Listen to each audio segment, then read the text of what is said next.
കേരള തെരുവിലെ പോക്ക് കണ്ട് ഞാനും എഴുതട്ടൊരു കണ്ണീർ കാവ്യം. പിഞ്ചോമന മക്കളെ ലഹരിക്കായി തേടി നടക്കുന്നു ലഹരിക്കൂട്ടം.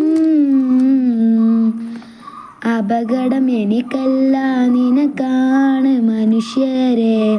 ജയിലിൽ എന്നെന്നും അടിമയായി നിൽക്കണം എന്ന് തീരും ഈ ലഹരിയോടെ. മോചനം തേടുവില്ലേ? കേരളം കരയുന്നത് കാണാത്തതാരുണ്ട്? ലഹരിയോടടുക്കുന്നൊരു കാലം വരുന്നുണ്ട്.